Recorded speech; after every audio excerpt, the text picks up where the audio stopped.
We're joined by Maki Johnson of the ETSU men's basketball program. Why did you go to ETSU? Well, when I was in high school, my recruitment kind of started to go down towards the end of my high school career, and Savage was one of the last coaches to recruit me, and I could tell he was one of the only coaches that really, really wanted me, and I matched his energy and just committed. If you can match his energy, that's quite something. Yeah. What was it about him, about Johnson City, about the fans, the community, the education that you gravitated towards? Johnson City, the city in and of itself, it kind of reminded me of my hometown, Huntington, just the way it's kind of set up. But the fans, it's incredible. I would have never thought coming to ETSU, a school I never heard of before, and then just that electrifying energy when I would hit a shot or something and it's absolutely incredible. What does it feel like when you just can't miss, when you're in the zone? I call it a flow state. It's just you're just in the zone. It's just you in the basketball on the rim. There's no fans, no teammates, no competitors. It's just you in the basketball. It's just you're almost you're in a gym by yourself, but you're just on the court. And the ball just feels it just feels like you can't miss. You could shoot the ball however you want. It's just going to go in. When you think about coming to ETSU, going through a year, going through a second year, becoming kind of a part of the family and a part of the community, what does that feel like? When I first got here, it was an adjustment. I wanted to go home. I was really homesick, but it was I'm not gonna lie, freshman year was one of the hardest years of my life, but I stayed the course, and my sophomore year, one of the greatest years of my life. And now we're getting ready for this new team, and I'm been in the community for going on my third year now, and it's just you feel the love from the community, and it's I don't feel like I'm away from home anymore. I feel at home now. When that place is jam-packed, Freedom Hall, and they call out your name and you run out there, what's that feel like? I would say butterflies almost, but it's you get kind of goosebumps, and you just I feed off of crowd energy, so it every hair on my body stands up. I'm just getting goosebumps thinking about it. It's electrifying. You've been around this conference a little bit. Is there a game you're particularly excited to play against? Do you guys have a rival? I'd say Chat is our rival, because every time we play Chat, it is jam-packed in there. Last year, we lost against Chat at home, but it was one of the most fun games I played in Freedom Hall. So I'd say I'm looking forward to that game. What is the Southern Conference like? I'd say it's physical.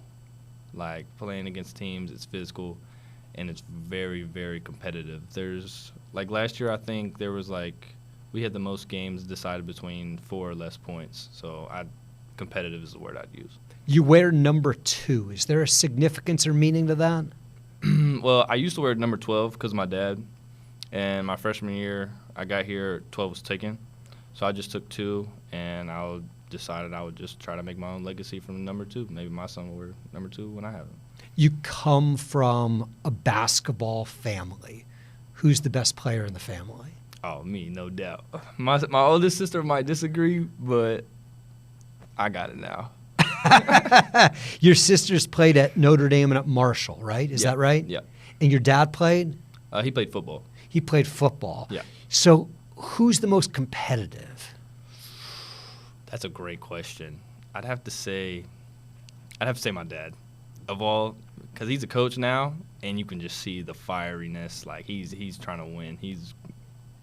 Where does he coach?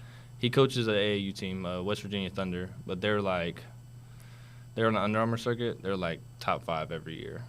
So and he wins the circuit almost every year. Did you play for him?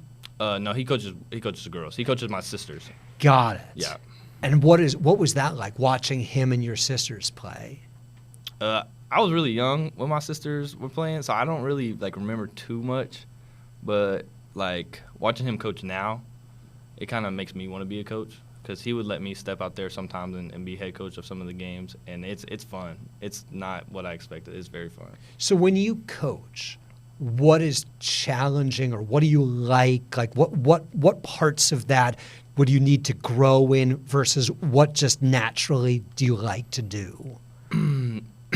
Naturally, I'd say like the actual like in-game coaching is what like comes like natural, like calling out like a set when a set is needed to be drawn up or a defense needs to be switched up.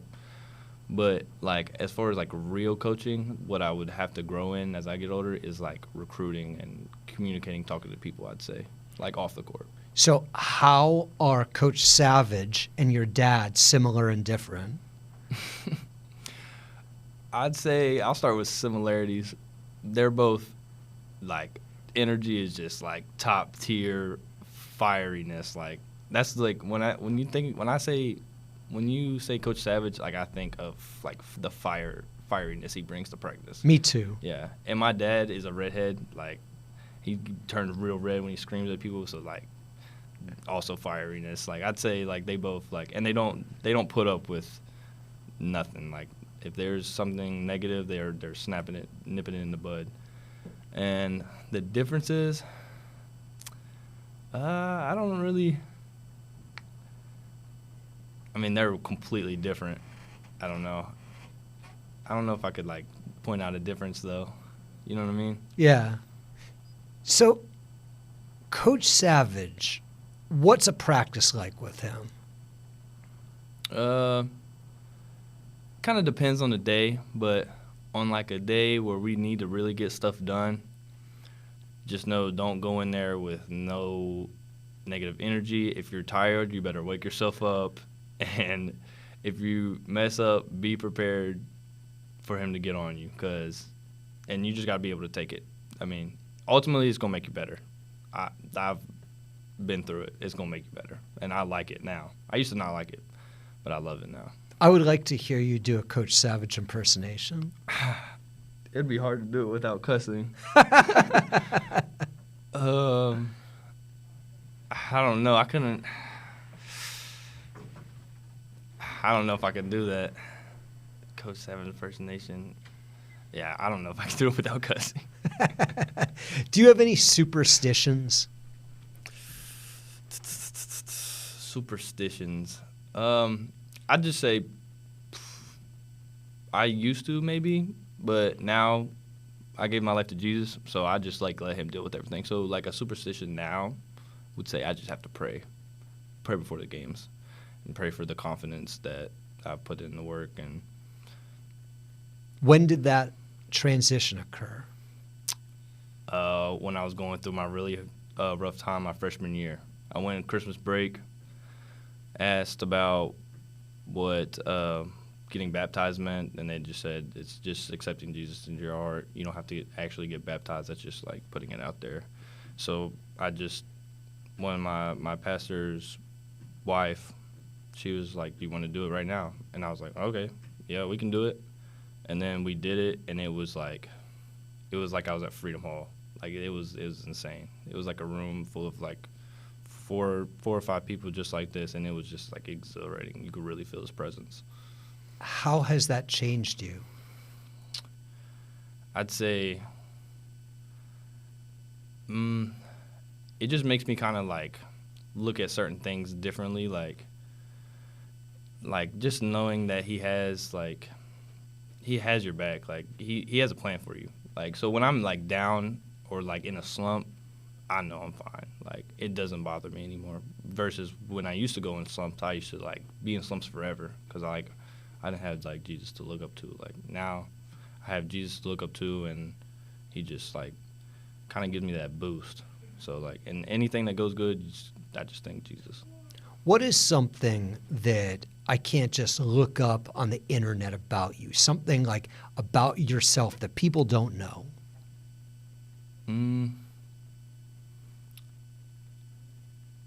I'm really goofy, like really, really goofy. Like I'm one of the most unserious people you'll meet. Like you see me, I'm being pretty serious right now, but I'm not serious at all. So if We just had a conversation. Instead of me asking the questions, if you ask the questions, what type of wacky, unserious type things would we talk about?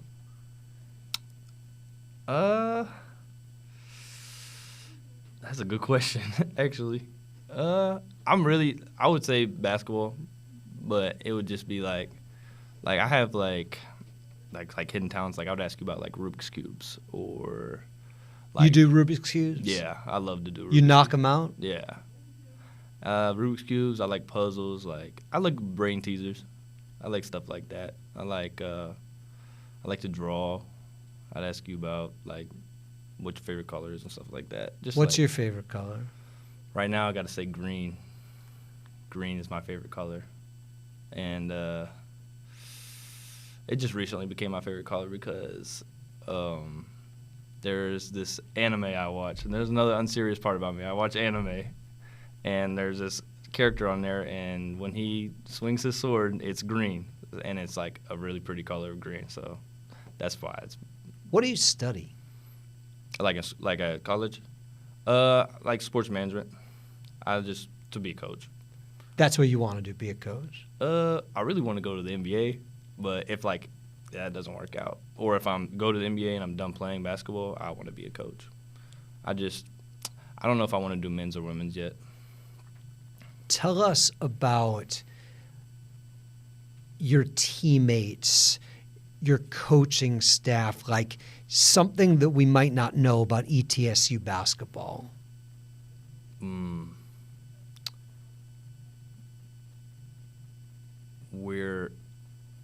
We have been in the past, but this is a whole new team. We're like extra aggressive, defensively specifically, extra aggressive. Like we're not playing around this year.